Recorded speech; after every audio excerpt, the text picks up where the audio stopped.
Hi genius. எடிட்டர்ஸுக்கு எல்லாருக்குமே வந்துட்டு storage வந்துட்டு நிறைய தேவைப்படும். ஸோ அவங்க என்ன பண்ணுவாங்க, சிஸ்டமில் வந்துட்டு ஒரு 2 ஹார்ட் டிஸ்க் 3 ஹார்ட் டிஸ்க் போட்டிருப்பாங்க. ஸோ அதுக்கப்புறம் எக்ஸ்டர்னல் ஹார்ட் டிஸ்க் வச்சுருப்பாங்க.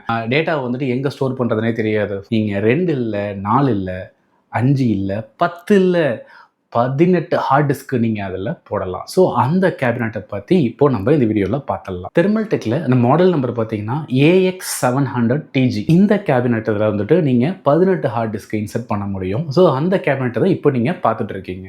ஃப்ரண்ட்டில் பார்த்தீங்கன்னா USB 3ல வந்துட்டு 4 போர்ட் இருக்குது. ஒரு HD ஆடியோ போர்ட் ஒன்று இருக்குது உங்களுக்கு. USB C டைப் போர்ட்டு கூட ஒன்று இருக்குது உங்களுக்கு. ஃப்ரண்ட்டில் நீங்கள் 3 ஃபேன் வந்துட்டு யூஸ் பண்ண முடியும். 120லேருந்து 140 mm வரைக்கும் உள்ள சைஸில் நீங்கள் ஃபேன் யூஸ் பண்ண முடியும். ரியரில் ஒரு ஃபேன் யூஸ் பண்ணலாம். அதுமாரி நீங்கள் டாப்பில் பார்த்தீங்கன்னா 4 ஃபேன் யூஸ் பண்ண முடியும். அதுவுமே 120லேருந்து 140 mm வரைக்கும் உள்ள ஃபேன் யூஸ் பண்ண முடியும். பாட்டமில் 2 ஃபேன் யூஸ் பண்ண முடியும். ஸோ இந்த கேபினெட்டில் பொறுத்த வரைக்கும் நீங்கள் AIO கூலர் யூஸ் பண்ணுறீங்க அப்படின்னா ஃப்ரண்ட்லேயும் போட்டு யூஸ் பண்ணிக்கலாம், டாப்லேயும் செட் பண்ணிக்கலாம்.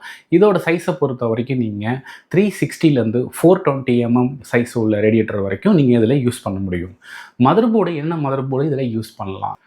Mini ITX, micro ATX, ATX, E8X. So இப்படி எல்லா சைஸில் மதர் போர்டுமே நம்ம இதில் யூஸ் பண்ண முடியும்.